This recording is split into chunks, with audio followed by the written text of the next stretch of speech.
কিরে মিচকে, এই তোর আসার সময় হলো? আমার জমিটা কখন তুই চাষ করে দিবি বলতো? কখন আমি বীজ বপন করব? আরে আরে কিংকং দাদা, দুশ্চিন্তা করার কোনো কারণ নেই। এই তো এসে পড়েছি, এখনই জমি চাষ করে দিচ্ছি।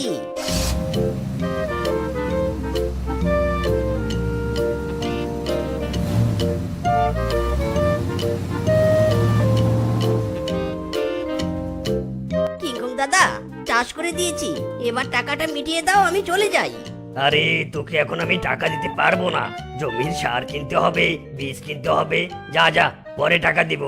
না না দাদা, এমন করো না। টাকাটা আমার খুব দরকার। ট্রাক্টরের ভাড়া মেটাতে হবে, আবার সংসার খরচও চালাতে হবে। শোন, আমি যখন বলেছি তখন পরেই দিব। তোর ওসব কাহিনী শুনে লাভ নেই। যা যা, চলে যা।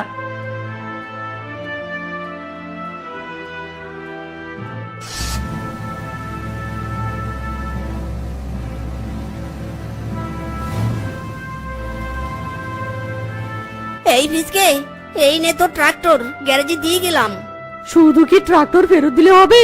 ভাড়া কে দিবে? হ্যাঁ, আমি তো বলেছিলাম এই ট্রাক্টর দিয়ে যা রোজগার হবে তার 50-50 ভাগ আমার। আর বলিস না ফিসকে, তোর গ্যারেজ থেকে ট্রাক্টর তো নিয়ে গিয়েছিলাম, জমিও চাষ করেছি, কিন্তু জমি চাষ করার পর আমাকে আর টাকা দেয়নি, টাকা বাকি রেখেছে। এসব বললে কি চলবে? তোকে ট্রাক্টর ভাড়া দিয়ে তো তাহলে আমার ব্যবসা চলবে না। শোন, তুই আর কাল থেকে আমার গ্যারেজে ট্রাক্টর ভাড়া নিতে আসবি না। না না, এমন বলিস না ফিসকে, তাহলে আমি কি কাজ করব? পরিবার নিয়ে যে আমাকে না খেয়ে থাকতে হবে। এই যা তো যা, তুই না খেয়ে থাকবি নাকি খেয়ে থাকবি সেটা আমার দেখার বিষয় না। যা, চলে যা।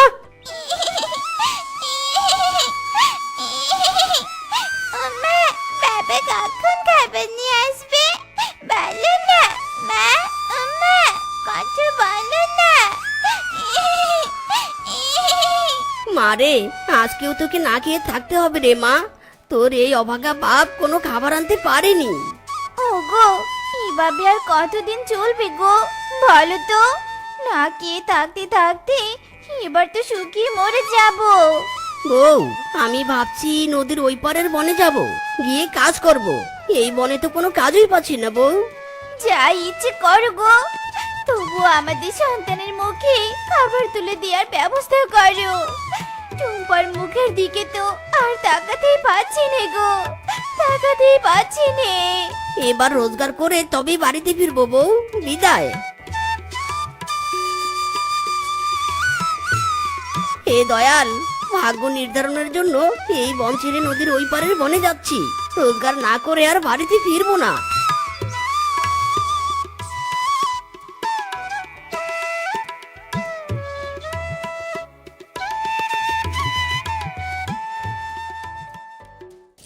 আরে আরে, এ কি হচ্ছে? এ কি হচ্ছে? হঠাৎ করে ঝড় বৃষ্টি কোথা থেকে এলো? নৌকা তো দেখছি আর নিয়ন্ত্রণে রাখতে পারছি না। দয়াল রক্ষা করো, দয়াল রক্ষা করো, রক্ষা করো।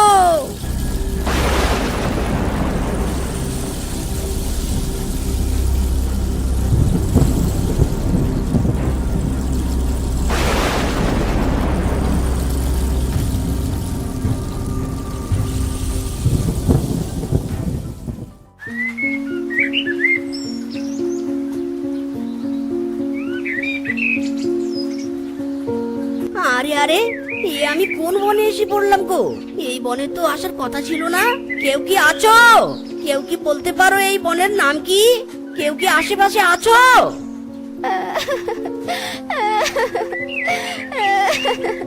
আরে আরে, এমন গহীন বনে কারো যেন কান্নার আওয়াজ শুনছি। কে কাঁদছে? ওই তো, ওই দিক থেকেই তো কান্নার শব্দ আসছে। যাই তো গিয়ে দেখি তো।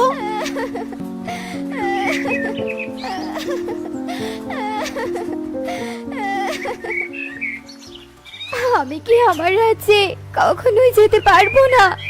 কতদিন আর এভাবে বন্দি থাকবো? আমাকে কি কেউ উদ্ধার করতে পারবে না? এ কি? এটা তো একটা জলপরি। এই বনের গহীন জঙ্গলে জলপরীকে এভাবে কে বন্দি করেছে? আহা, তাকে দেখে কি অসহায় লাগছে গো। যাই, তার কাছে যাই, দেখি যদি কোনো সাহায্য করতে পারি কিনা। জলপরি, ও জলপরি, তুমি কাঁদছো কেন গো? আর তোমাকে কেই বা এখানে বন্দি করে রেখেছে? বলো বলো আমাকে। এ কি? এ তো একজন সাধারণ শিয়াল। হ্যাঁ, তুমি এখানে কি করে এলে? তুমি এক্ষুনি চলে যাও। এটা একটা মায়াবী বন। এই বনের ওই গুহায় একটা ডাইনি বাস করে। তোমাকে ওই ডাইনি দেখতে পেলে একদম মেরে ফেলবে। জলপুরি, আমার নাম মিসকে।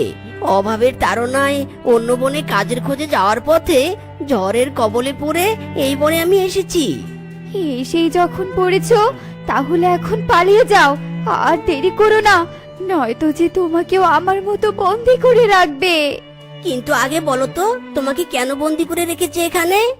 ওই ডাইনি আমার লেজ কেটে নিয়ে তন্ত্র মন্ত্র সাধনা করে অমর হয়ে যাবে, সেই জন্যই আমাকে বন্দি করে রেখেছে। আজ রাতে আমার লেজ কাটার জন্য ওই গুহা থেকে বের হবে। এ তো ভারী অন্যায়। তোমাকে এখান থেকে মুক্তি করার কি কোনো পথ নেই? আছে, এখান থেকে কিছু দূরে একটা তলোয়ার ধরা গাছ আছে। সেই গাছ থেকে তলোয়ার পেরে এনে যদি ওই ডাইনিকে হত্যা করা হয়, তাহলে একুরিয়াম আপনা আপনি ভেঙে যাবে আর আমি মুক্তি পাবো। কিন্তু কে করবে ওই ডাইনিকে হত্যা? আমি করব জলপুরি, আমি তোমাকে মুক্ত করব। আমি এক্ষুনি তলোয়ার নেওয়ার জন্য ওই তলোয়ার গাছের কাছে যাব।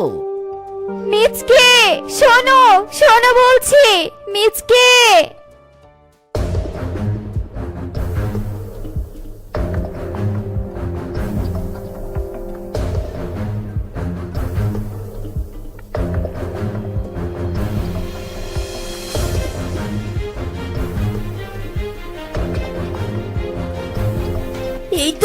এই তো তলোয়ার গাছ। যাই, তাড়াতাড়ি গাছ থেকে তলোয়ার পেরে নেই। এদিকে তো আবার সন্ধ্যা হয়ে যাচ্ছে।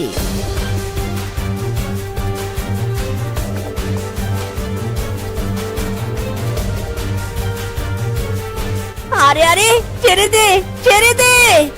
এই কে রে তুই?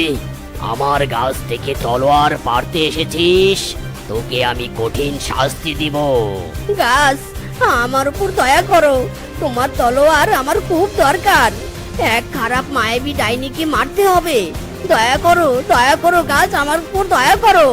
ও, তুই তাহলে ভালো কাজ করার উদ্দেশ্যে আমার গাছের তলোয়ার নিতে এসেছিস?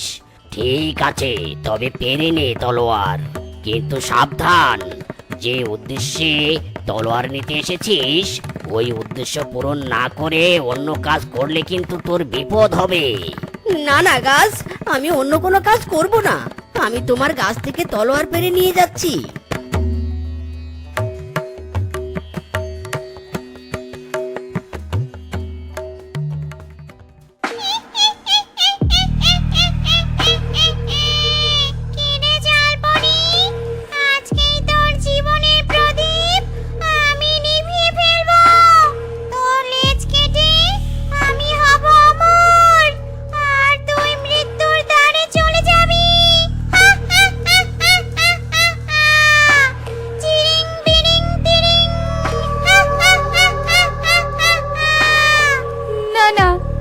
আমাকে ছেড়ে দে, ছেড়ে দে।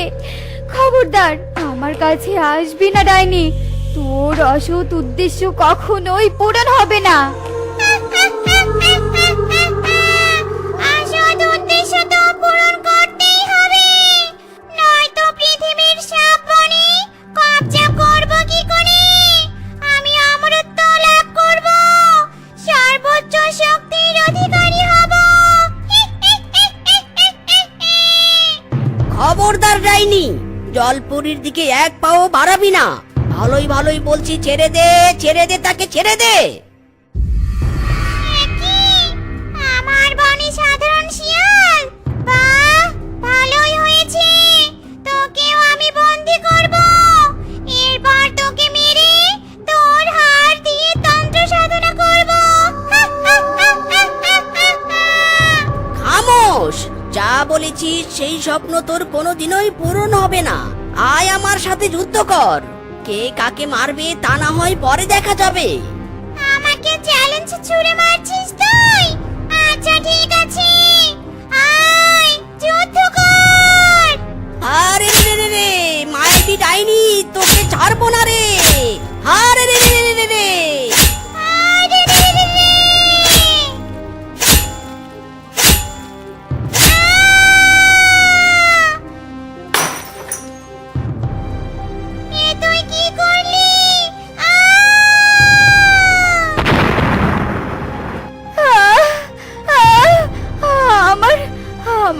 নিঃশ্বাস নিতে কষ্ট হচ্ছে। আমি দম বন্ধ হয়ে মারা যাব। না না জলপরি, তোমার কিচ্ছু হবে না। তোমার নিঃশ্বাস নেওয়ার ব্যবস্থা আমি করব। এখনই আমি তোমাকে নদীতে নিয়ে যাব।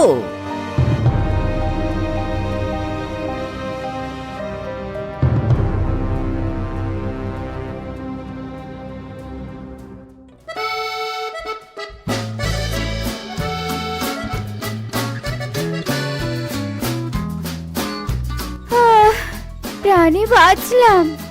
আর একটু হলেই বুঝি দমটা আমার চলে যেত। তোমার এই সাহায্যের কথা আমি কোনোদিন ভুলবো না। মিচকে, আমিও তোমাকে সাহায্য করতে চাই। বলো, তুমি আমার কাছে থেকে কি চাও? আমি কিছু চাই না জলপরি, শুধু একটা নৌকা চাই। জানো, আমার খুব অভাবের সংসার। কাজ খুঁজতে অন্য বনের উদ্দেশ্যে বেরিয়েছিলাম।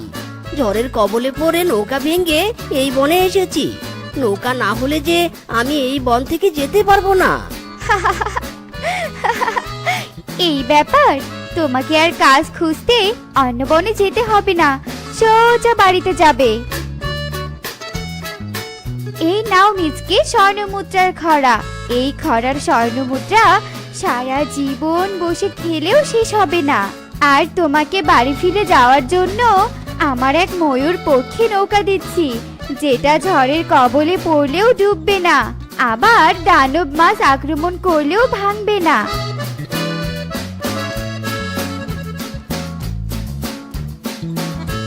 জলপরি, আমি যে তোমাকে কি বলে ধন্যবাদ দিব। তুমি আমাকে এত কিছু দিয়ে সাহায্য করলে, এই সাহায্যের ঋণ আমি কি করে শোধ করব? তুমি তো আমার কাছে ঋণী নও, বরং আমি তোমার কাছে ঋণী। যাও যাও, এবার তাড়াতাড়ি বাড়ি ফিরে যাও। তোমার স্ত্রী সন্তান হয়তোবা তোমার জন্য অপেক্ষা করছে। ঠিক আছে জলপরি, বিদায় তাহলে।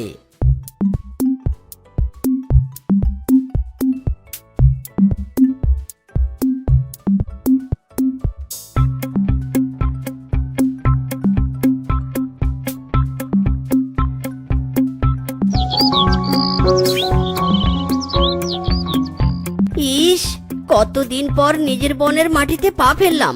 যাই, এবার নিজের বাড়িতে ফিরে যাই। বউ আর টুম্পা বুঝি আমার পথ চেয়ে বসে আছে।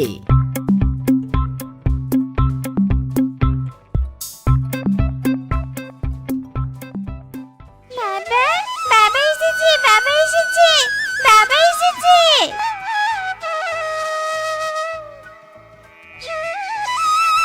এ কি গো, তোমার হাতে স্বর্ণমুদ্রার ঘড়া? এই ঘড়া তুমি কোথায় পেলে গো? সব সাহায্যকারী জলপরীর দান গো বউ, সব সাহায্যকারী জলপরীর দান। আমাদের আর কোনো অভাব থাকবে না। আমরা এবার খুব ভালোভাবে খেয়ে পরে বাঁচতে পারবো। চলো বউ, ঘরে চলো, সবটা বলছি তোমাকে। টুম্পা, আয় মা। হ্যাঁ গো, হ্যাঁ, চলো ঘরে চলো। ইরি মাইরি, কি শুরু করেছিস তুই? এখানে বেশিক্ষণ দাঁড়িয়ে থাকলে তো বনের পশুরা এসে আমাদের দেখে ফেলবে। তারপর আমাদের অবস্থা কি হবে বুঝতে পারছিস? কি আর হবে, মেয়েদের চাল চামড়া তুলে ফেলবে। তাই আমি বলি কি মিচকে, এনিমেলদের হাতে উদম কেলানি খাওয়ার আগে দ্রুত খেজুর গাছে ওঠ আর খেজুর গাছের হাড়িটা পেরে আন। ওরে হারামি, তোকে আর কতবার বলবো আমি খেজুর গাছে উঠতে পারি না। তুই খেজুর গাছে ওঠ, কেউ দেখে ফেলার আগেই খেজুর রসের হাড়ি পেরে নিয়ে এখান থেকে কেটে পড়তে হবে। মাইরি, কি মুশকিল রে বাবা, তুই গাছে উঠতে পারিস না, এটা জানলে তো আমি তোর সাথে খেজুরের রস পাড়তেই আসতাম না। সে কি রে ফিসকে, আমি গাছে উঠতে পারি না বলে তুই শেয়ারে চুরি করতেও আসবি না?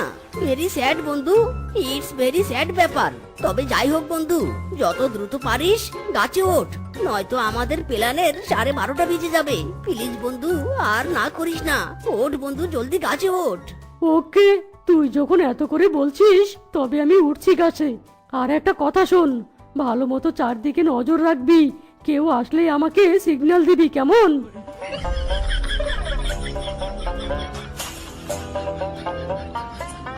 ওরে বাবা রে, এটা কি? সাপ সাপ সাপ! জানিস বানর, আজকাল বড্ড শীত পড়েছে। ঘরে একা একা থাকতে বড্ড শীত লাগে। চারদিক থেকে যা ঠান্ডা আসে না, কি আর বলবো সেই দুঃখের কথা। এখন তো শীতকাল, আবার শীত লাগবে না? আরে আমি বলি কি, তুই বরং আরেকটা কম্বল বাড়িয়ে নিস ঘুমানোর সময়, তবে ঠান্ডাটা কম লাগবে, বুঝলি? চুপ কর হারামজাদা, কম্বল দিয়ে কি আর সব ঠান্ডা দূর হয় নাকি? রাত হলেই দেখবি মাথা গরম হলে পা গরম হয় না, আবার পা গরম করতে গেলে মাথা ঠান্ডা হয়ে যায়। এভাবে যদি ঠান্ডা লাগে তবে তো আমি মরে যাব রে। এই শীতটাই বুঝি কাটাতে পারবো না। ওরে বাবা রে, কি লাগলো রে? কাকু, তুমি হঠাৎ আমাকে এভাবে মারলে কেন? হারামজাদা, তোকে হাতের নাগালে পেয়েছি বলে তোকেই মেরেছি। বল্টুকে তো আর হাতের নাগালে পেলাম না, তাই চেষ্টা করলাম বউকে মেরে ঝিকে বোঝানো। তাই বলে তুমি আমাকে মারবে? বলি কাকু, বিয়ে তো আর আমি করতে চাইনি, বিয়ে করতে চেয়েছে বল্টু। তাতে কি হয়েছে? বিয়ে করতে চেয়েছি বলেই কি মারতে হবে নাকি? বিয়ে করা তো আর কোনো খারাপ কাজ নয়। আর শীতকাল পড়েছে, ছেলেপুলে বিয়ে করতে চাইবে না তো বুড়োরা বিয়ে করতে চাইবে? না না, অনেক সহ্য করেছি তোর এসব কথা। আর কোনো বিয়ে নিয়ে কথা নয়, মন দিয়ে কাজ কর, নয়তো পিটিয়ে দেহ লাল করে দিব, এই আমি বলে দিলাম। কি বলবো আর, এত করে বুঝিয়ে বললাম, তবুও যদি আমার অভিভাবক না বুঝে, তবে তো এবার মনে হচ্ছে নিজের বিয়েটা নিজেকেই করতে হবে। কি কি বললি তুই? নিজের টাকায় এক বেলায় খাবার কেনার মুহূর্ত তোর এখনো হয়নি, আর তুই কিনা বিয়ে করার জন্য লাফাচ্ছিস? দাঁড়া রে হারামজাদা, তোর বিয়ের শখ এক্ষুনি আমি মিটিয়ে দিচ্ছি। ওরে বাবারে, কি মুশকিল রে! সকালবেলা মাত্র একটা সিগারেট তো খেয়েছিলাম, তাই বলে কি এক নাগারে কাশি দিতে হবে? আর কাশি না হয় দিলাম, তাই বলে এইভাবে পাত দিতে হবে? ওরে বাবারে! ইরি মাইরি, কি করছিস শেফা? নাকের মধ্যে ওভাবে সরিষার তেল ঢালছিস কেন বলতো? তোর আবার নাকের ডায়রিয়া হয়েছে নাকি? সে কথা আর বলো না মিচকে দাদা, সব দোষ শীতকালের। শীতকালে শুরু হয় আর আমারও হাজারোটা সমস্যা দেখা দেয়। বলিস কি রে, তুই শীতকালীন সমস্যা নিয়ে এখনো পড়ে আছিস? সেই দুঃখের কথা আর বলো না গো মিচকে দাদা। শীতকাল সবার জীবনে প্রেম ভালোবাসা বেনে আসে, আর শীতকাল আমার জীবনে নাপাএক্সট্রন, অ্যালাক্ট্রন, মোনাস্ট্রন এসব নিয়ে আসে। কারণ শীতকাল আসলেই আমার জ্বর, সর্দি, কাশি, অ্যালার্জি লাফিয়ে লাফিয়ে আমার কাছে চলে আসে। কি মুশকিল, কি মুশকিল! আমি বলি কি শেফা, তোর আসলে এখন বিয়ে করা দরকার। দেখবি একবার তোর বিয়েটা হয়ে গেলেই তোর আর কোনো রোগ থাকবে না। আরে বাস, তুমি হঠাৎ বিয়ে নিয়ে আমাকে জ্ঞান দিচ্ছ কেন বলো তো? তোমার মতলবটা কি আসলে? ইরে মাইরি, তুই এভাবে হারিকেন লাগিয়ে আবার আমার মতলব খুঁজছিস কেন? তবুও তুই যদি বলিস, তবে আমি বলি কি, তুই আমার ঘাড়ে ঝুলে পড়। তুই রোগা হলে কি হবে? দেখতে কিন্তু সুইট, কিউট, মিষ্টি। ওরে, তলে তলে এত দূর! তাই তো বলি, তুমি হঠাৎ আমাকে সুপরামর্শ দিতে এলে কেন? মাইরি, যাকে ভালোবাসি তাকে নিয়ে ভালো মন্দ চিন্তা ভাবনা করবো না নাকি? আমি বলি কি, আর ভাবনা চিন্তা করতে হবে না। চল আমরা দুজন পালিয়ে শুভ কাজটা সেরে ফেলি। আরাম জাদা, আমার মেয়েটাকে সরলতার সুযোগ নিয়ে তুই আমার মেয়েকে উল্টাপাল্টা কথা বোঝাচ্ছিস। আরাম জাদা, তুই কি ভেবেছিস আমার মেয়েটাকে তুই ফুসলিয়ে বিয়ে করতে চাস? তবে দাঁড়ারে বেটা, দেখাচ্ছি মজা তোকে। তোর বিয়ে করার শখ আমি মেটাচ্ছি। ইরি মাইরি, কি চাকাটাই না লাগলো রে! ওরে বাবা রে, বিয়ে করা তো দূরে থাক, মিসকে দৌড়ের স্পিরিট বাড়া, আর জীবন নিয়ে পালা। আরাম জাদা, পালাচ্ছিস কোথায়? দাঁড়া বদমাস, দাঁড়া। বিয়ে করার শখ তোর চিরকালের জন্য খুঁজিয়ে দিব। ওরে বাবা রে, কি ঠান্ডাটা না লাগলো রে! মনটা চাইছে খড়কুটাতে আগুন না জ্বালিয়ে আমি নিজে আগুনের উপর উঠে দাঁড়াই। বাবা গো বাবা, কি ঠান্ডা, কি ঠান্ডা! কি ব্যাপার রে বানর, সকাল হতে না হতেই আগুন তাপানোর জন্য এখানে এসেছিস? ওদিকের কাজগুলো কে করবে? আমি কি মাসে মাসে বেতন দিয়ে তোকে আগুন তাপানোর জন্য রেখেছি নাকি? হ্যাঁ, কি করব মোরল মশাই বলুন? সারাটা রাত পুরো বিছানায় গড়াগড়ি করে কাটাই, আর শীতে কাঁপতে থাকি, তাই তো সকাল হতে ঠান্ডা লাগে। বলছি কি মোরল মশাই, এই শীতের জন্য হলেও আমাকে একটা বিয়ে দিয়ে আপনার ঘরে কাজের ঝি নিয়ে আসুন। কি বললি তুই? 2 মাস হলো না কাজে এসেছিস, আজই আবার বিয়ের বায়না জুড়েছিস? আরে আমার বাড়িতে তো এখন আর কাজের ঝি লাগবে না, ও মোরল মশাই, কাজের জি না লাগুক, অন্তত শীতের জন্য হলেও আমাকে একটা বিয়ে দিয়ে দিন। গরমকালে না হয় বউটা ফেরত দেব, না হলে আপনি বরং বনে শীতকালীন বিয়ে আর গরমকালীন বিবাহ বিচ্ছেদের নিয়ম তৈরি করুন। আপনি তো মোরল, আপনি চাইলেই নিয়ম বানাতে পারবেন। চুপ কর হারামজাদা, তোর অযথা কথাবার্তার চক্করে আমাকে আবার নতুন নিয়ম বানাতে হবে নাকি? হ্যাঁ হারামজাদা, আজ তোর বিয়ে করার স্বাদ শত জন্মের মতো মিটিয়ে দিব রে।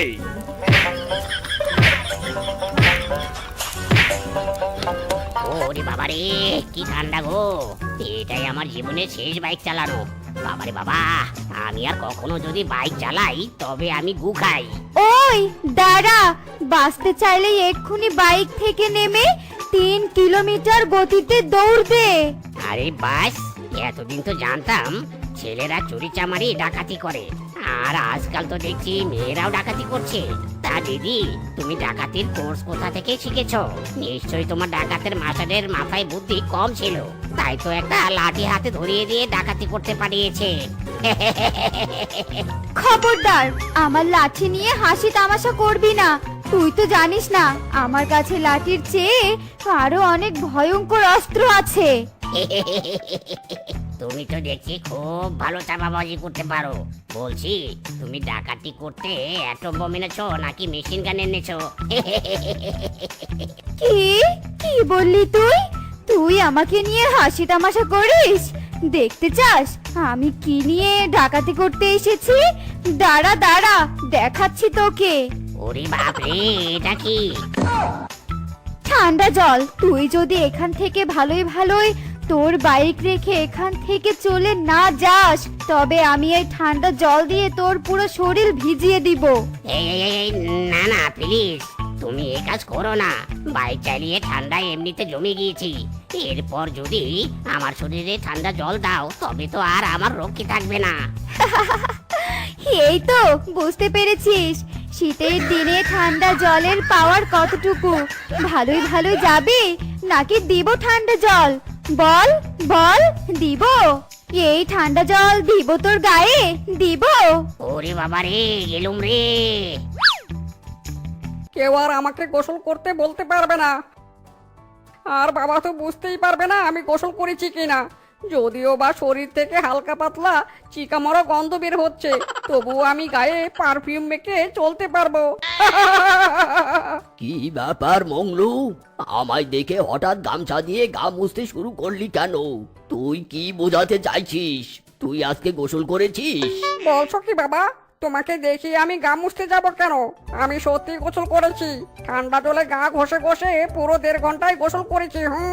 সবই তো ঠিক আছে, কিন্তু তোর গা থেকে এমন কুত্তামারা গন্ধ আসছে কেন? তুই কি বোকা পেয়েছিস আমাকে? আমি কিছু বুঝি না? 2 মাস থেকে গোসল করিস না, আজ আমি নিজেই তোকে জন্মের গোসল করাবো। না বাবা না, দয়া করে তুমি এমন কাজ করো না। দাঁড়াও বাবা দাঁড়াও, আমি গোসল করবো না। ছেড়ে দাও বাবা, ছেড়ে দাও আমাকে।